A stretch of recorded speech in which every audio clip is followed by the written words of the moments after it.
Welcome to the Peaceful Home. I'm Teresa Elling. I'm a professional organizer, parenting coach, wife, and homeschool mom to 6 graduated kids. Today I've got a really easy DIY for you. How to age terracotta pots. If you missed my potting bench DIY video, I will post that below. I recently built this potting bench and I was able to store all of my stuff here in one spot. And I love the look of terracotta, especially in the fall, but I don't always love that bright orange color year-round. Terracotta will age naturally over time, but it takes quite a while for it to get that look where it's turning white and even a little bit of green from some moss. You can speed this up by using lime, but today I'm going to show you the process of doing this with items that you have around your house. This will take terracotta that looks like this and turn it into something that looks more like this.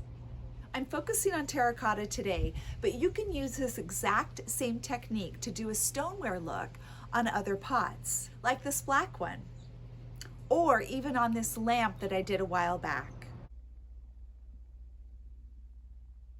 I will link the video in the description box where I did these 2 projects.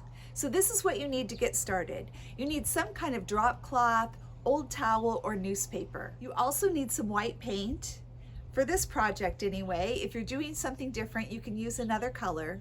It can be any old paint. I always just use whatever leftovers I have on hand.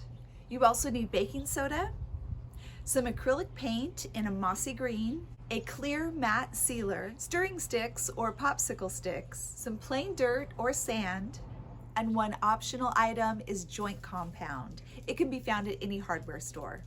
I'll show you how you can do this project with or without joint compound.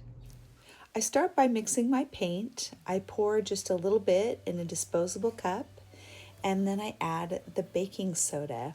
Now there's different consistencies that you can do. It's a matter of preference. I tend to do about a 1-to-1 ratio. I stir it up and check the consistency, add some more baking soda or more paint, and I really like it to be about the thickness of a thick pancake batter. One of the terracotta pots I thrifted had some permanent marker on it, and a white eraser took care of that. I used chip brushes that are inexpensive and ones that can be disposed of when I'm done. And I get some paint on my brush, and I just begin to do some cross hatching. And just enough to apply the paint to the spots where you want it.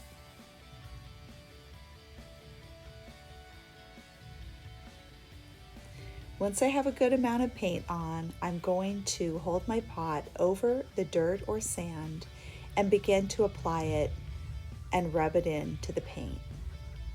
Really what I'm doing is applying the paint and baking soda, and then some dirt, and then some more paint, and then some more dirt, and just going back and forth building up the layers until I get the texture that I want. So here I'm putting a second coat. I begin to stipple, which is a straight up and down motion. That gets you a really nice texture. I did the saucers in the exact same way. After the first coat of paint, I'm going to dab on a little bit of the green to give the illusion of some moss that's grown on the terracotta, and I just dab it here and there, and then it's back to the sand or dirt, rubbing that on, a little more paint, and continuing to go through the steps.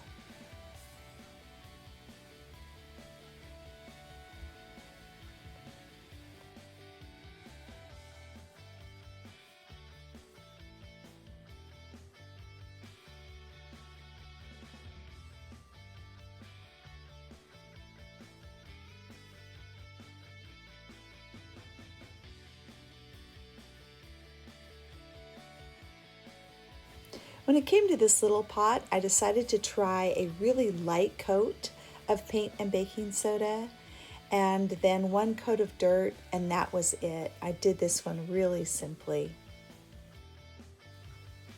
I'm ready for some more layers on this pot, so I'm taking a little bit of the green and adding it just under that collared rim and towards the bottom. I just think of where moss would naturally grow, either near the bottom as it's sitting in a saucer or wherever shade might hit it.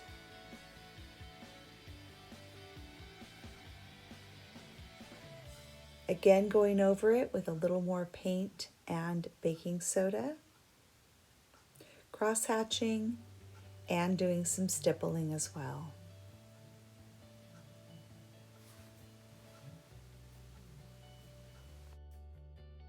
You can do as many layers of this as you'd like, sprinkling on a little more dirt.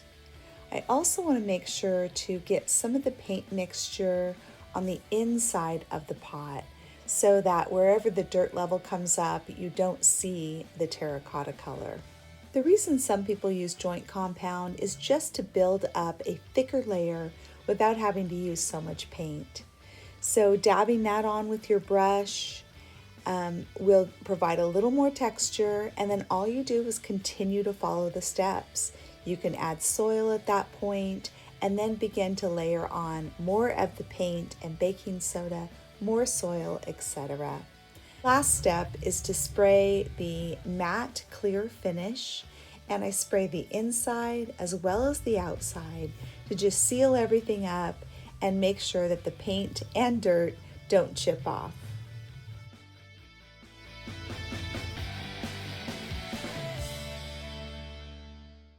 You can see that I didn't age all the terracotta on my potting bench, but I probably did about 3/4 of the pieces. And I just love this look. I think it's so beautiful and it's so easy to do. And a pot like this with a simple plant would make such a wonderful gift. I hope you'll try out this technique soon. And if you enjoyed this video, please give it a thumbs up and consider subscribing. Thanks so much for joining me today on The Peaceful Home. Have a great day.